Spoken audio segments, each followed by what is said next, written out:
Saudara Provendus dipersilakan menempati tempat yang telah disediakan.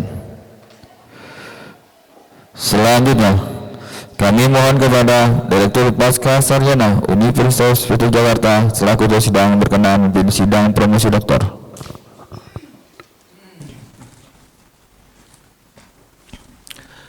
Bismillahirrahmanirrahim. Assalamualaikum warahmatullahi wabarakatuh. Innalhamdalillah, wassalatu wassalamu ala rasulillah Sayyidina Muhammad ibn Abdillah wa ala alihi wa sahbihi wa man tabi'a hudah wa ba'da. Yang terhormat tim penguji terdiri atas Profesor Dr. Ahmad Ibrahim MA, Profesor Dr. Nur Arsyah Febriani MA, Profesor Dr. Hamdani Anwar MA, Asosiat Profesor Dr. Muhammad Haryadi MA, dan Sekretaris Sidang Asosiat Profesor Dr. Ahmad Sunhaji MPDI. Bapak Ibu, saudara-saudara yang mengikuti sidang ini di ruang ini dan yang ada di Zoom meeting, Saudara Promovendus Kopri Nurzen. Kopri ya, Kopri Nurzen. Saya takut bacanya Korpri tadi ini ya. Kopri Nurzen. Ya.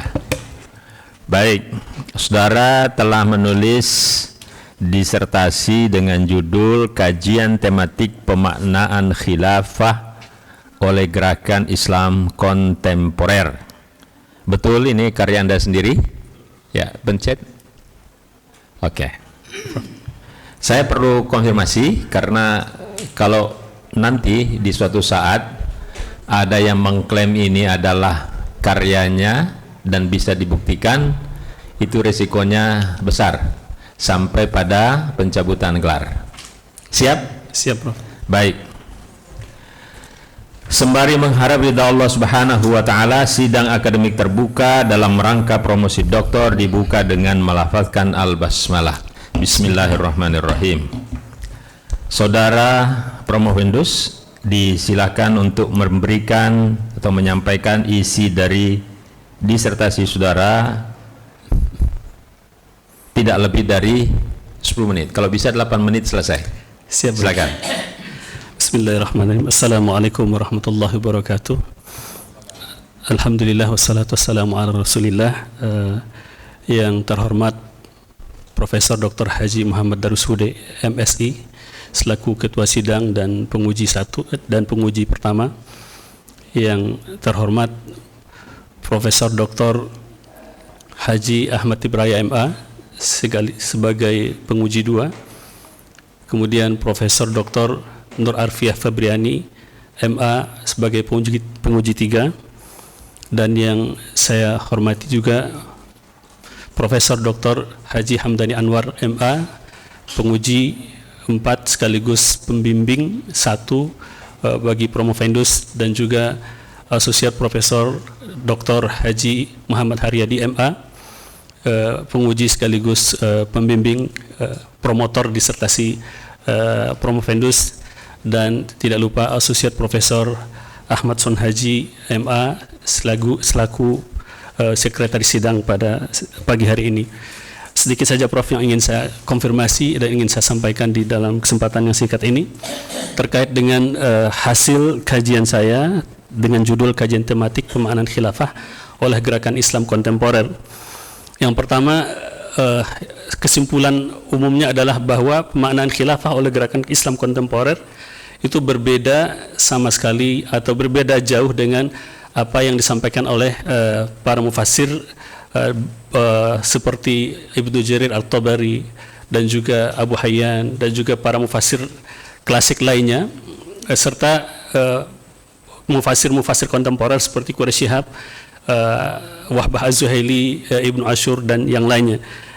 Secara umum memiliki perbedaan yang sangat mendasar, dan di dalam kitab-kitab tafsir baik kontemporer ataupun yang klasik, khilafah itu diartikan sebagai sebuah amanat yang luhur yang Allah turunkan, yang Allah berikan kepada manusia ketika mereka diciptakan pertama kali.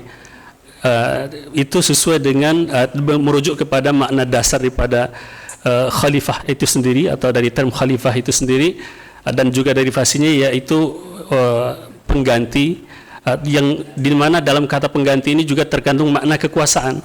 Dan itu sudah saya jelaskan juga, misalkan hanya manusia yang bisa dikatakan sebagai khalifah. Kenapa? Karena manusia yang bisa diberikan kekuasaan. Tapi pada dasarnya makna khilafah atau khalifah di dalam Al-Quran itu adalah tidak lepas atau tidak keluar daripada kata pengganti, walaupun dalam kata pengganti itu terkandung secara dhimmi makna kekuasaan. Dan secara terminologis kita tidak bisa memungkiri bahwa khilafah sepanjang sejarah Islam diakui sebagai sistem kekuasaan, dan itu mengalami proses di mana yang awalnya khilafah itu adalah sebagai makna digunakan dengan makna etimologis, artinya kebahasaan saja, seperti panggilan kepada Abu Bakar, dia tidak disebut sebagai Khalifatullah ataupun Khalifatul Muslimin, karena saat itu belum ada terminologi kekuasaan sebagai sistem pemerintahan Islam. Maka dia dipanggil dengan Khalifah Rasulillah. Artinya pemaknaan yang pertama ini berbeda dengan terminologi khilafah yang dipahami pada masa-masa berikutnya.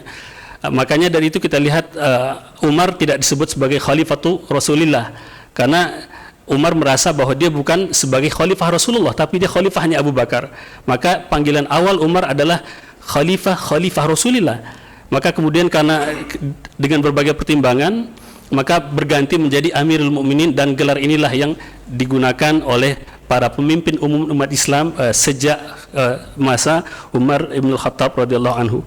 Jadi ada perubahan semantik, dan itu sangat sangat logis sebagaimana dalam setiap kata atau terminologi yang ada dalam kehidupan manusia. Kemudian term kekuasaan sendiri dalam Al-Quran yang sangat sharih atau yang sangat eksplisit dijelaskan dalam Al-Quran. Term kekuasaan itu tidak lepas dari kata al-mulk atau kerajaan, dan kerajaan itu dalam Al-Quran itu bersifat netral. Kalau seandainya kekuasaan itu adalah sebuah sistem, maka sistem itu pada dasarnya adalah netral. Makanya dalam Al-Quran ada raja tapi dia nabi, raja dia orang beriman, seperti nabi, misalkan Nabi Daud, Nabi Sulaiman alaihissalam. Ada raja dan dia adalah seorang mukmin seperti Zulkarnain, dan juga seperti Tolut, raja Bani Israel. Dan juga ada raja yang kafir, dan semuanya itu kerajaannya disebutkan dalam Al-Quran adalah pemberian dari Allah SWT. Maka dalam Al-Quran sistem kerajaan bersifat netral. Jadi yang menentukan dia baik atau tidaknya bukan sistemnya, akan tetapi adalah nilai-nilai yang diterapkan di dalamnya. Kemudian berkenaan dengan ketika khilafah sudah menjadi terminologi kekuasaan atau terminologi pemerintahan Islam, maka kalau dibawakan ke era kontemporer, maka bisa kita menggunakan berbagai macam teori, baik itu teori maqasid syariah al-Imam Asy-Syatibi ataupun teori maslahah yang digagas oleh Ibnu Qayyim al-Jauziyah, atau teori al-ibratu bi umumil lafzi yang ditelurkan oleh para ulama ulumul Quran, dan juga bisa juga kita menggunakan teori Fazlur Rahman, yaitu teorinya double movement. Jadi, dan itu sudah saya jelaskan di dalam disertasi ini. Demikian dari saya, Prof. Mudah-mudahan tidak sampai 8 menit. Terima kasih. Selanjutnya pertanyaan-pertanyaan. Yang pertama dari Profesor Dr. Ahmad Tibraya MA, disilakan. Baik, terima kasih. Assalamualaikum warahmatullahi wabarakatuh. Waalaikumsalam warahmatullahi wabarakatuh. Ketua Sidang yang terhormat Bapak Profesor Dr. HM Darwisude MSI, para promotor, penguji, dan sekretaris sidang, Saudara Kopri Nurzen, memperkenalkan disertasi pada hari ini, saya ucapkan selamat. Terima kasih, Prof. Pas 4 tahun ya? 4 tahun pas. 4 tahun ya? Kurang sebulan, Prof, insya Allah. Baik. Tadi saudara menjelaskan tentang pemaknaan khalifah, Iya, Prof. khilafah oleh para mufassir. Tapi saya belum dengar tadi pemaknaan oleh gerakan kontemporer itu, belum ada. Oh iya. Kemana? Gerakan Islam kontemporer memaknai khilafah itu sebagai sistem kekuasaan supranatural yang lintas batas, gitu, lintas kebangsaan, dan itu adalah mereka rivalitaskan atau mereka lawankan dengan bentuk negara-negara lain yang berupa negara kebangsaan, Prof. Adilnya bagaimana? Misalnya kalau khilafah itu misalnya seluruh dunia itu satu khilafah aja gitu. Kalau di dalam pemahaman gerakan Islam kontemporer, khilafah itu adalah pemerintahan tunggal. Jadi tidak ada dua pemerintahan pada dasarnya bagi dunia Islam. Nah, itu yang dimaksud dengan sistem khilafah yang saya pahami dimaknai oleh gerakan Islam kontemporer, Bro. Iya. Landasan mereka apa? Kenapa menerapkan seperti itu? Landasan mereka pertama apa yang dilakukan oleh para sahabat dari Rasulullah SAW, bahwa setelah Rasulullah meninggal maka para sahabat hanya mendirikan satu kekuasaan, yaitu yang kita sebut sebagai khilafah ar-rasyidah, dan tidak ada dua khalifah pada saat yang sama. Bahkan landasan mereka juga bahwa ketika ada dua imam, ada dua orang imam yang dibaiat, maka faktulu akhirahuma, maka bunuhlah yang terakhir. Itu untuk menunjukkan khilafah itu, khalifah itu harus tunggal, imam itu harus satu. Dan itu yang menjadi pegangan mereka. Apa mereka tidak pernah pikir kalau satu khalifah aja untuk dunia ini gimana? Mengatur Indonesia aja setengah mati, gimana itu? Dan itu alhamdulillah kita jawab di disertasi ini, Prof, bahwa di situ kita jelaskan bahwa ini berbeda dengan konsep dan cara berpikir mayoritas mufassir, karena rujukan kita di sini adalah tafsir, dan juga kita bantu dengan pemahaman daripada hadis-hadis dan juga para ulama terkait juga dengan masalah masalah keyakinan. Kita bantu juga dengan masalah rujukan yang ada di dalam ilmu tauhid atau ilmu kalam, Prof.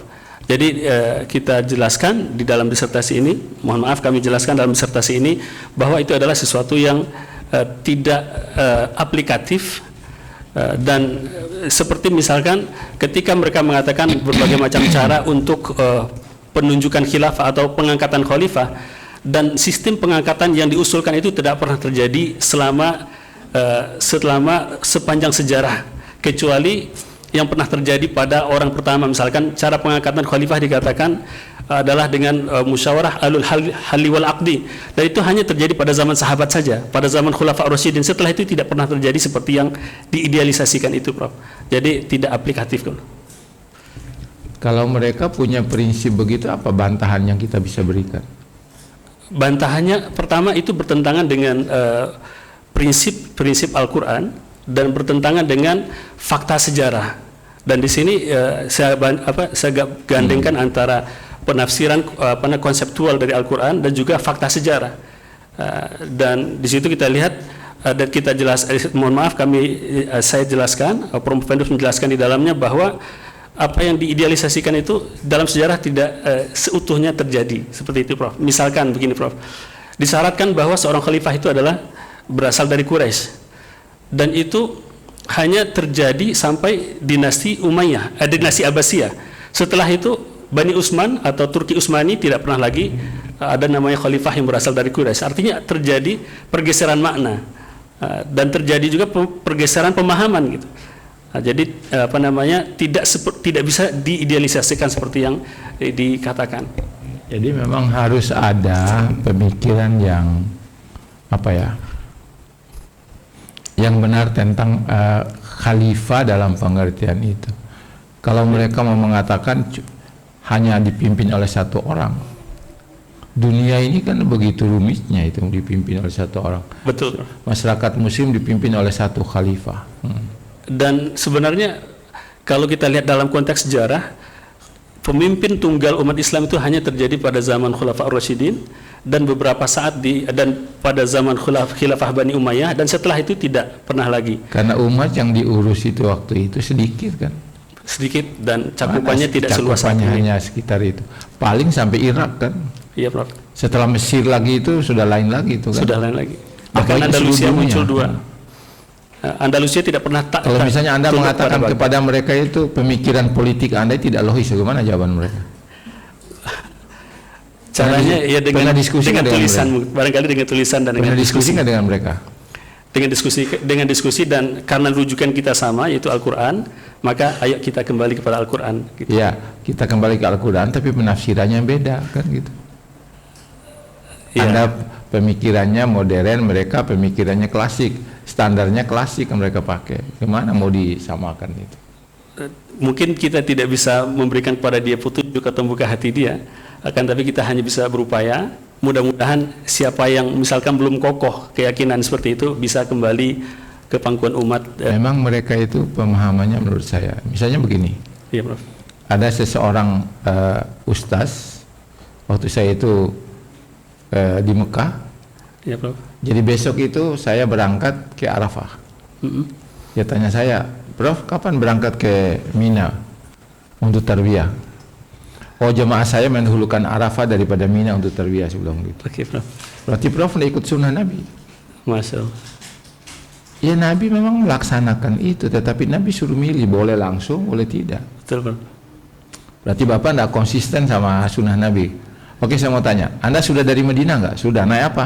Naik bis. Harusnya Anda jalan kaki dengan sama onta sebelum gitu. Itu baru sunnah Nabi yang konsisten. Betul. Kalau mau Anda datang haji Nabi tidak pernah haji pakai pesawat. Anda datang dari Tanjung Priok naik onta, baru Anda mati tenggelam situ, bagaimana mau bisa haji? Langsung diam. Iya, Prof. Ini yang perlu pandangan-pandangan yang saya bisa perlu saya kira itu Pak Luis. Nanti kembangkan pemikiran itu dalam rangka menjawab mereka itu. Sekian, terima kasih. Assalamualaikum warahmatullahi wabarakatuh. Baik, terima kasih Profesor Dr. Ahmad Ibrahim MA. Penguji kedua yang terhormat Profesor Dr. Nur Arfia Febriani MA, disilakan. Baik, terima kasih Ketua Sidang Bapak Profesor Dr. Handar Sudel, tim promotor dan tim penguji. Yang berbahagia Promovendus Kopri Nurzen, Bapak Ibu yang hadir di ruangan dan via Zoom. Saya takut salah nyebut nama nih, Kopri ya. Jangan sampai korupri. Enggak apa-apa, Prof. Baik, saya menikmati ya membaca ini dan menarik benang merah adanya dinamika atau pergeseran makna khilafah itu yang tadi penting sebagai novelty, bahwa ada yang harus diluruskan dari pemahaman khilafah yang selama ini mau dipaksakan dalam konteks keindonesiaan yang sebenarnya itu nggak pas dalam konteks khilafah yang ada di dalam Al-Quran maupun yang dicontohkan oleh Nabi besar kita Muhammad SAW. Itu yang terpenting bagi saya dalam disertasi ini. Dan Anda berhasil menjelaskan benang merah itu. Terima kasih. Ada yang menarik ya dalam kesimpulan Anda ini ya, di dalam abstrak. Disertasi Anda ini kan berbeda ya dengan pandangan para tokoh ya. Di sini disebut Taqi ad-Din an-Nabhani dan seterusnya yang mengatakan mereka mengkafirkan dengan sistem pemerintahan yang non khalifah. Berarti selain khalifah itu dikatakan kafir. Yang kedua, Said Qutb dan Abu Mundir As-Sinkiti juga mengkafirkan pemerintah yang berhukum dengan undang-undang buatan parlemen hasil sistem demokrasi. Nah, berarti yang satu kalau enggak sistem kekhalifahan itu adalah kafir, yang kedua kalau sistem demokrasi juga tidak benar. Nah, menurut Promovendus nih, apa bedanya demokrasi yang mereka tidak terima dengan musyawarah yang ditawarkan dalam Islam? Oke, itu sudah dijelaskan di dalam kitab An-Nabhani dan dalam kitab-kitab Hizbut Tahrir. Kalau menurut mereka dalam demokrasi itu tidak ada nilai, yang penting adalah suara versus suara. Sedangkan musyawarah itu ada nilai yang diperjuangkan, yaitu nilai Islam. Maka di situ mereka mengatakan kedaulatan hukum itu adalah milik syariat. Jadi musyawarah itu dikoridori atau dibatasi oleh nilai-nilai atau dasar-dasar syariat gitu, Prof. Itu dibahas nggak di dalam disertasi? Ada, Prof. Berarti saya luput ya. Nanti misalnya gini, kita maknai dulu kenapa mereka menolak demokrasi, tokoh-tokoh ini. Ya, Prof. Karena misalnya dari makna demokrasi itu kan misalnya demos itu rakyat, kratos itu adalah kekuasaan. Ya, Prof. Jadi karena kekuasaan di tangan rakyat, benar nggak benar, rakyat yang benar, yang menang. Nah, sedangkan dalam Islam nggak boleh gitu. Mayoritas itu nggak menjamin kebenaran. Betul. Selama itu tadi bertentangan dengan Al-Quran dan Sunnah. Kenapa tokoh-tokoh tadi itu menolak demokratis? Nah, makanya ada jalan tengahnya tuh. Misalnya tokoh Rashid Al-Qonasi dari Tunisia ya, itu mengatakan kalau misalnya musyawarah itu gini, as-sighah al-mu'asirah lisyura. Dia itu cara baru ya untuk mempraktekkan musyawarah dalam sistem demokrasi. Jadi jalan tengahnya gitu, bahwa musyawarah itu digunakan pada masa konteks ini melalui demokrasi. Demokrasi itulah yang menjadi cara untuk mendapatkan musyawarah. Dia seperti alat gitu ya kalau kata Rashid itu. Siap. Termasuk misalnya Gus Dur dan Nurcholish Madjid. Nah, saya kutip pendapat beliau ya, kata beliau itu demokrasi itu bukan bertentangan ya dengan Islam dalam arti musyawarah tadi, tetapi menjadi instrumen untuk mewujudkan musyawarah. Nah, jadi bukan menolak demokrasi dalam tanda kutip. Kalau teman-teman yang tadi atau tokoh-tokoh yang menolak ini kan karena demokrasi itu Barat, bukan Islam, makanya mereka nggak menerima demokrasi. Tapi kalau Gus Dur dan Nurcholish Madjid serta tadi Rashid Al-Ghannouchi itu dia mengatakan itu jalan tengahnya, bahwa dalam sistem modern sekarang demokrasi itu tetap kita akui sebagai salah satu cara memilih pemimpin, tetapi bukan dalam tanda kutip kebenaran yang mutlak dari mayoritas. Nah, intinya gitu ya. Oke, kalau sudah ada, oke. Nah, saya mau ke halaman 230.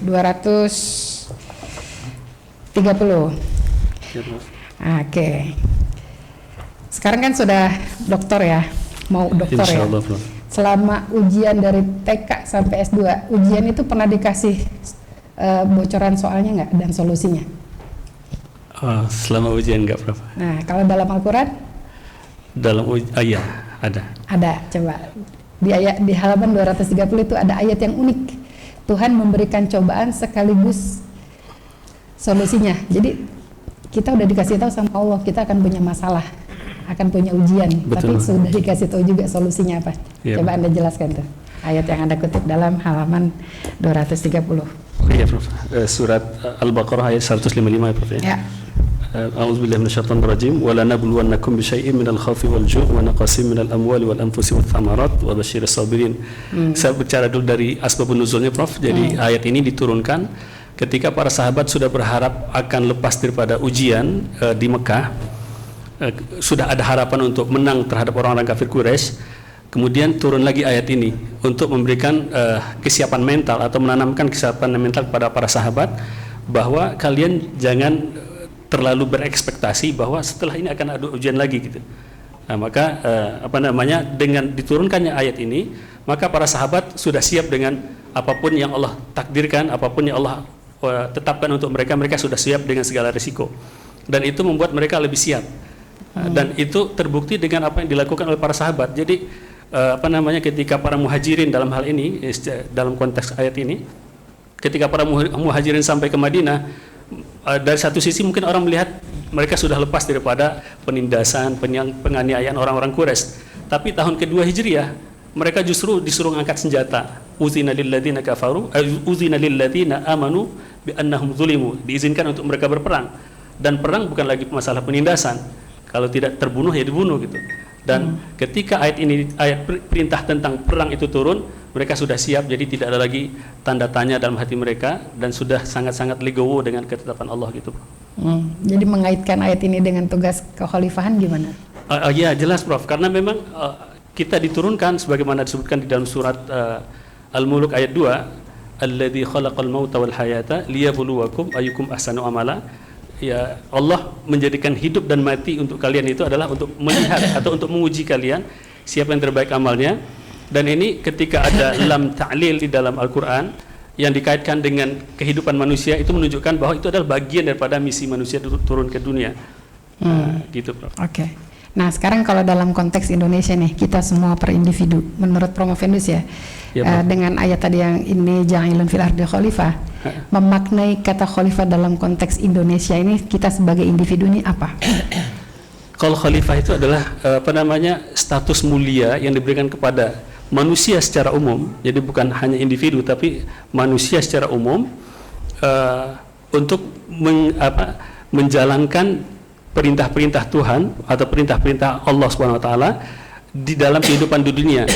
Dan di sini saya menjelaskan ada di antara makna khalifah dalam Al-Quran itu adalah mandat ataupun semacam misi yang dibawa oleh manusia dari Allah. Mandat itu ada mandat umum. Mandat umum itu dilakukan oleh orang beriman, dilakukan juga oleh orang kafir. Allah mau dunia ini maju, Allah mau dunia ini berhias, Allah mau dunia ini cemerlang, maka semua manusia dibebankan akan hal itu. Tapi orang beriman kadang-kadang kurang di dalam masalah itu, akhirnya itu diambil alih oleh orang kafir yang membangun, yang memanfaatkannya semua manusia.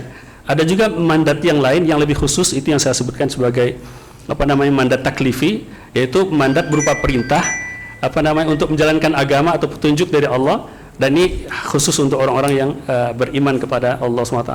Iya, maksudnya nanti khalifatullah fil ard itu jadi sebagai individu kita adalah tadi representator, baik dalam berbagai macam yang tadi Anda jelaskan, ataupun secara mayoritas dalam negara ya. Oke, terima kasih Prof. Daris.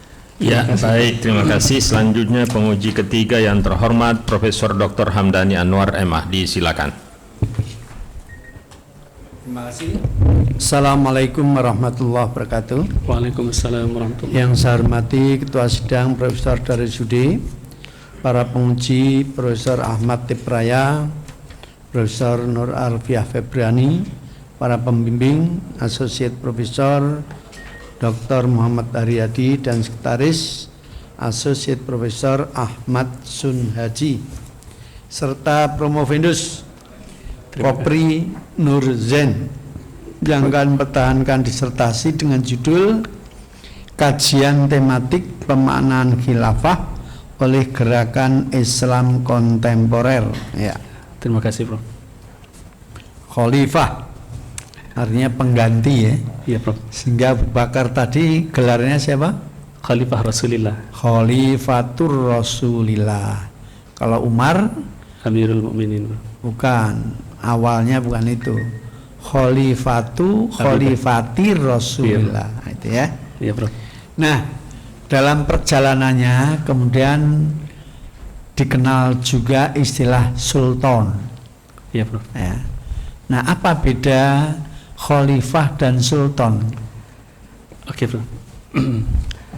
Kalau dari sisi bahasa itu berasal dari makna yang berbeda, menunjukkan makna yang berbeda, karena khilafah atau khalifah itu secara etimologis disebutkan maknanya mengacu kepada 3 hal.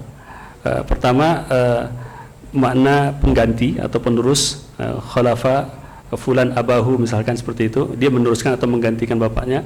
Kemudian maknanya juga lawan daripada kata-kata quddam. Misalkan quddam lawannya adalah khalf, atau itu dari secara etimologis. Kemudian juga salah satu maknanya adalah perubahan. Khalufu famis salim misalkan, khalufu famis shaim, terjadinya perubahan pada mulut orang yang berpuasa. Itu asal katanya. Jadi maknanya secara umum adalah penggantian atau perubahan. Sedangkan sultan itu secara bahasa atau etimologis maknanya adalah penguasaan ataupun kedikdayaan ataupun kerajaan gitu, Prof. Jadi secara makna sudah berbeda. Sultan ke kerajaan dari mana? Maksudnya kekuasaan gitu, Prof. Kekuasaan, hegemoni gitu, atau salut, itu menghegemoni seperti itu, Prof. Jadi makna khilafah atau makna khalafah itu lebih luas dibandingkan dengan makna sultan. Jadi ada kalau di Turki itu gelarnya Sultan Abdul Hamid. Iya, Prof. Di Indonesia ini diadopsi ya. Iya, Prof. Mungkin dimulai Sultan Agung. Iya, Prof. Sultan Amangkurat ya. Iya, Prof. Kalau Raden Patah itu belum pakai nama Sultan ya. Iya, Prof. Nah, jadi Sultan di sini maksudnya penguasa. Iya, Prof. Kalau khalifah bisa juga penguasa, tapi penguasa yang paling tinggi pada dasarnya. Nah, kalau dalam zaman Abbasiyah, Iya, Prof. setelah fase kemunduran, Iya.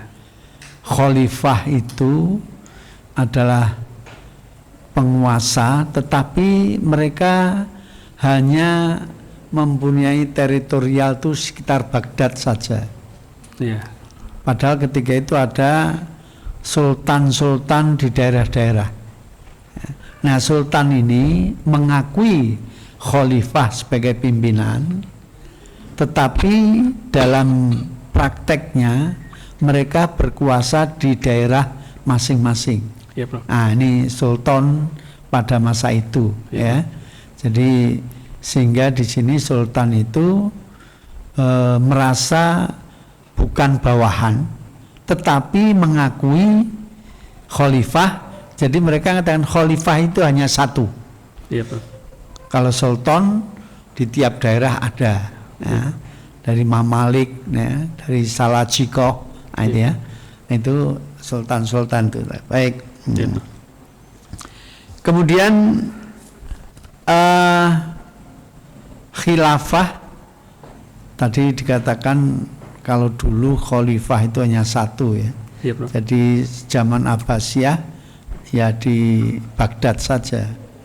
Kemudian zaman Utsmaniyah ya di Turki saja, ya. Iya, Prof. Nah, sekarang khilafah seperti apa yang diinginkan oleh gerakan Islam kontemporer? Ya. Jadi sini ya ada apakah khilafah semasa Al-Khulafa Ar-Rasyidin atau semasa Umayyah, Abbasiyah, Utsmaniyah, Ya. atau mungkin yang lain lagi, bagaimana itu? Sesuai dengan yang kita kaji yang Prof. Venus kaji dalam kitab-kitab mereka, khususnya Hizbut Tahrir dan juga sebagian rujukan daripada ISIS dalam hal ini, khilafah yang mereka maksud, yang mereka inginkan adalah seperti khilafah pada masa Khulafa Ar-Rasyidin. Jadi itu yang mereka inginkan, serika konseptualisasi daripada cara bagaimana pemaknaan khilafah itu mengacu kepada itu, Prof. Maka cara mengangkat khalifah mereka mengacu kepada itu. Sedangkan di dalam disertasi ini Prof. Venus jelaskan bahwa cara yang atau mekanisme khilafah yang seperti itu tidak pernah terulang sampai sekarang. Itu hanya terjadi satu kali pada zaman Khulafa Ar-Rasyidin. Itu dengan metode atau mekanisme pengangkatan khalifah yang juga berbeda-beda, walaupun hanya 4 orang gitu. Ya, jadi pengangkatan Abu Bakar beda dengan Umar. Umar beda, Utsman beda, Ali beda lagi. Kan? Jadi kalau begitu yang akan diikuti yang mana? Apakah cara pemilihan Abu Bakar atau cara pemilihan Umar, atau cara pemilihan Utsman atau cara pemilihan Ali? Karena empat-empatnya beda. Gimana itu? Dan mereka menjadikan itu opsi yang terbuka untuk cara pemilihannya.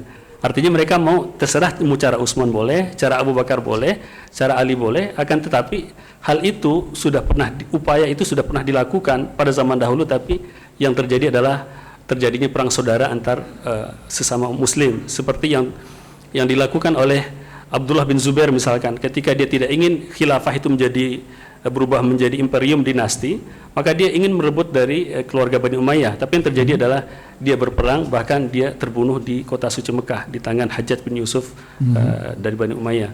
Jadi upaya itu sudah pernah dilakukan dan tidak berhasil, dan sekarang gerakan Islam kontemporer pengusung ide khilafah ini juga ingin mengembalikan itu. Maka mohon maaf, sebagian orang mengatakan itu adalah sesuatu yang utopis gitu. Walaupun itu kembali kepada orang yang mengatakan, tapi secara akademis memang itu adalah sesuatu yang tidak aplikatif sampai saat ini gitu, Prof. Apalagi kalau dilihat pada masa Khulafa Rasyidin belum terpecah-pecah ideologis, ya. Betul, Prof. Partai belum, ya, sehingga mereka Islam itu satu. Ya, Prof. Tapi setelah nanti zaman Ali dan Muawiyah, mulai ada Khawarij dan sebagainya. Betul. Nah, sekarang Islam itu sudah beragam, ya. Betul. Dari sisi mazhab fikihnya, dari sisi aliran kalamnya, atau lain-lainnya berbeda-beda. Syariat juga berbeda-beda. Sehingga kalau dinyatakan sistem khalifah, pokoknya menurut itu. Nah, sekarang apakah misalnya ada kelompok yang dari Syiah, dari Ahlus Sunnah, atau mungkin Maturidiyah, itu bisa menyepakati atau Hizbut Tahrir itu kira-kira mengikuti yang mana ini? Kalau mereka tidak mengikuti yang mana-mana, Prof, karena mereka punya konsep sendiri, punya ideologi sendiri, khususnya tentang masalah khilafah, mereka punya ideologi sendiri. Sebagai contoh, mereka tidak bersatu dengan Ikhwanul Muslimin, walaupun Ikhwanul Muslimin punya agenda politik juga untuk kejayaan Islam, tapi mereka tidak bisa bersatu karena cara pandangnya juga sudah berbeda. Jadi kalau dikatakan mereka akan masuk kemana, saya kira selama ini mereka tidak masuk kemana-mana karena mereka sebagai gerakan yang punya ideologi sendiri, punya cara pandang sendiri, Prof. Kalau begitu berarti justru mereka tidak akan didukung Ya, kelompok Islam-Islam yang lain. betul, Prof. Begitu ya? Seperti itu. Baik, makasih. Selanjutnya penguji keempat yang terhormat Asosiat Profesor Dr. Muhammad Haryadi MA, disilakan. Terima kasih pimpinan sidang Profesor Dr. Haji Muhammad Darwiswude, para penguji yang kami hormati, Profesor Dr. Ahmad Tipraya, Profesor Dr. Nur Arfiah Febriani, para pembimbing, Profesor Dr. Hamdani Anwar, Sekretaris Sidang Asosiat Profesor Dr. Ahmad Sunhaji. Selamat Promovendus Saudara Kopri Nurzen. Terima kasih. Yang pertama, sebagai promotor kedua, tentu saya hanya ingin mengonfirmasi beberapa hal. Di banyak negara, sebagaimana yang saudara sebut tadi, Ya, Pak. berkembang berbagai gerakan yang arahnya itu bisa mengarah kepada khilafah atau mirip-mirip khilafah. Ya, Pak. Tadi misalnya sudah disebut kalau di Indonesia ada Hizbut Tahrir. Ya, Pak. Kalau di Mesir ada Ikhwanul Muslimin. Ya, Pak. Kalau di Maroko nanti ada Al-Adlu wal Ihsan. Ada banyak lagi, kalau di tempat lain juga berbeda-beda ya. Nah, pertanyaannya begini. Apakah Hizbut Tahrir ini seperti yang saudara sebutkan tadi bahwa dia akan berijtihad dengan upaya-upayanya sendiri? Apakah dia tidak mempertimbangkan gerakan yang lebih lama? Misalnya Ikhwanul Muslimin, ketika ideologinya itu mereka ditolak, lalu beralih dan kemudian berfusi kepada banyak sekali gerakan. Ya, Pak. Itu Al-Adl wal Ihsan, ketika mereka berada di Maroko itu ideologinya tidak bisa dilaksanakan sedemikian rupa, maka mereka juga berfusi kepada politik, Ya, Prof. masuk menjadi anggota-anggota DPR di berbagai partai yang ada di situ. Ya, Pak. Nah, Hizbut Tahrir ini apakah tidak ada di salah satu organisasi politik yang ada di Indonesia misalnya? Apakah mereka betul-betul nggak tertarik begitu? Iya, jadi memang mereka tidak tertarik, Prof. Sesuai dengan apa yang saya baca dari literatur mereka tidak tertarik. Mereka tidak tertarik dengan bekerja sama dengan organisasi atau kelompok manapun yang tidak mendukung khilafah sebagai sistem kekuasaan. Makanya ketika pemilu mereka menganjurkan untuk untuk tidak aktif, tidak ikut dalam pemilu, untuk absen. Kenapa? Karena menurut mereka keikutsertaan kader mereka dalam pemilu itu sama dengan pengakuan terhadap sistem demokrasi, dan pengakuan terhadap sistem demokrasi saya sebutkan juga di situ, itu adalah pengakuan terhadap sistem kafir, dan pengakuan terhadap sistem kafir ujungnya adalah kafir gitu. Oke. Jadi mereka tidak akan itu. Kalau logika itu yang dipakai, maka sebenarnya sebagai pemerintah Indonesia kan juga punya logika. Ya. Kalau mereka berada dalam satu kawasan di Indonesia, tetapi tidak menggunakan ideologi yang ada di Indonesia, kan berarti sebenarnya Indonesia bisa juga menolak mereka. Bisa. Itu ya. Sebagai langkah yang moderat, kira-kira kan sebagai saudara, kan mereka ini saudara kita. Betul, ya kan? Betul. Saudara sebangsa, saudara seagama, saudara sekemanusiaan. Iya, Pak. Itu. Tapi kan tidak mudah untuk menyelesaikan persoalan mereka ini. Kira-kira dalam pandangan saudara Promovendus, ini pertanyaan saya yang paling sulit mungkin. Kira-kira memberlakukan mereka itu bagaimana sebagai pemerintah? Oh ya, kalau sebagai pemerintah, selagi tidak ada tindakan, maka pemerintah tidak perlu memberikan reaksi gitu, Prof. Jadi selagi itu hanyalah sekedar diskusi, sekedar omong-omong saja, maksudnya diskusi sama mereka atau pergulatan ide yang ada sesama mereka, dan mereka tidak mempengaruhi orang lain atau tidak menimbulkan sesuatu kepada yang lain, maka pemerintah ya silahkan saja memberikan kepada mereka kebebasan, karena yang namanya pemikiran kan tidak bisa dibelenggu. Nah, kecuali kalau seandainya mereka sudah menjadikan itu sebagai sebuah gerakan terstruktur yang masif, makanya ketika ada pembubaran itu menurut saya itu adalah sesuatu yang yang logis, yang legal, logis, dan masuk akal gitu. Artinya ketika pemerintah tidak melegalkan mereka melakukan propaganda lebih, nah itu ya tidak masalah. Tapi ketika mereka melakukan propaganda kemudian menimbulkan keresahan, maka pemikiran mana saja kalau sudah menimbulkan keresahan, baik itu seperti pemikiran khilafah ataupun yang lainnya, itu menurut saya pemerintah harus punya sikap di situ. Jadi selama dia ideologis tidak masalah. Tidak masalah. Tapi kalau sudah mengarah ke gerakan, ada tindakan gitu. Baik, dari kami itu Prof. Terima kasih. Jazakumullah khair. Baik, terima kasih. Saya ada sedikit catatan ya. Terima kasih Prof. Kalau Hizbut Tahrir atau yang pemahaman sejenis itu, hal yang paling krusial mereka maka menghendaki adanya khalifah itu karena tidak ada wewenang kepada hakim atau wali yang terstruktur. Jadi mereka ini menganggap tidak sah itu ada wali hakim segala macam karena dia tidak punya struktural dari khalifah. Nah, bagaimana menjelaskan hal seperti ini? Itu kalau khalifah tidak disetujui oleh, maksudnya itu mereka paham. Tetapi tidak ada legitimasi terhadap para wali-wali yang ada di bawah ini untuk menjalankan tugas kewaliannya. Iya, izin Prof. Ya. Maka dari itu mereka mengatakan saat ini tidak ada negara Islam. Jadi di sini saya jelaskan bahwa pandangan mereka itu saat ini tidak ada negara Islam. Fakta seluruh negara kontemporer adalah fakta negara kafir.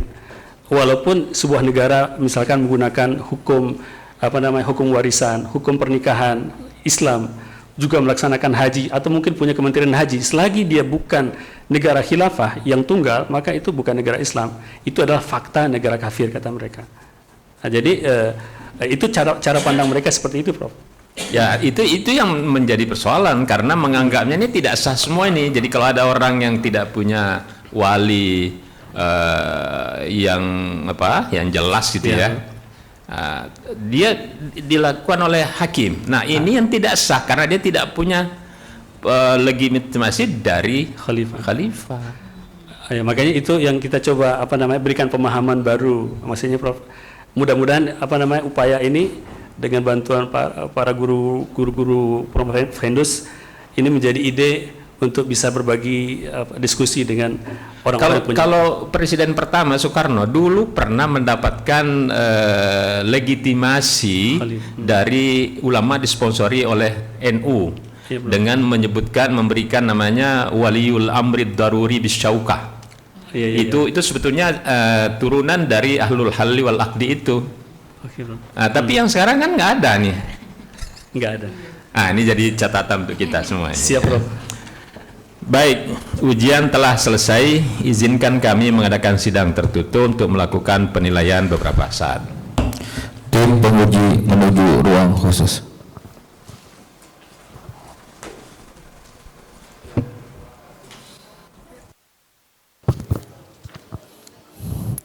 Tim penguji Promosi Kota Jakarta memasuki ruang sidang kembali.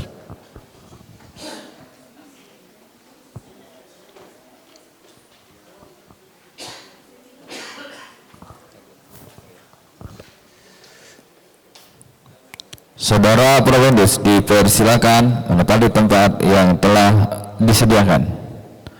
Sidang akan dilanjutkan kepada sidang dipersilakan. Skor sidang dicabut. Bapak Ibu saudara-saudara yang ada di ruang ini maupun yang mengikuti via Zoom meeting, tiba saatnya saya membacakan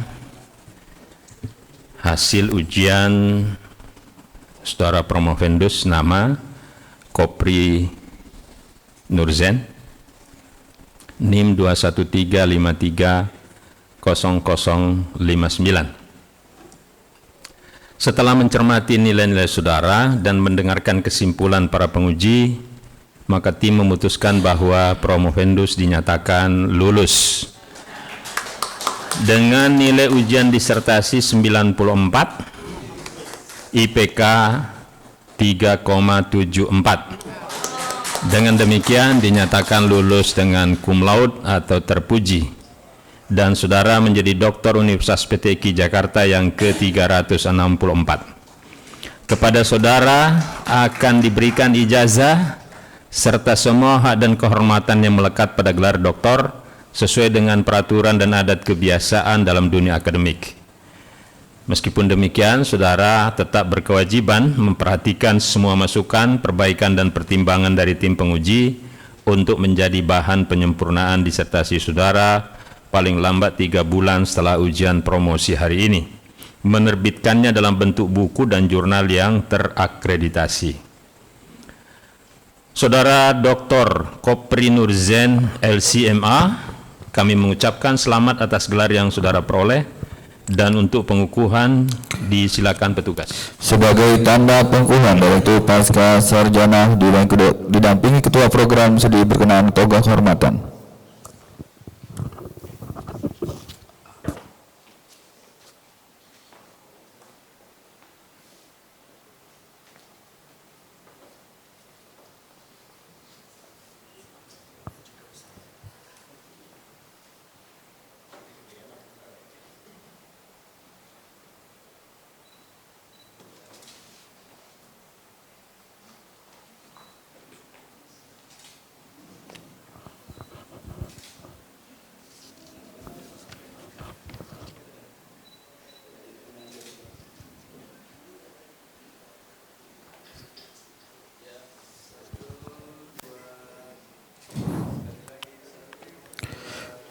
Direktur Pasca Sarjana dan Ketua Program Studi berkenan kembali ke tempat.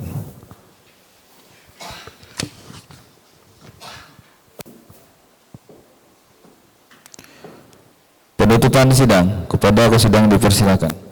Sidang akademik terbuka dalam rangka promosi doktor ditutup dengan ucapan hamdalah, alhamdulillahirabbil alamin. Assalamualaikum warahmatullahi wabarakatuh.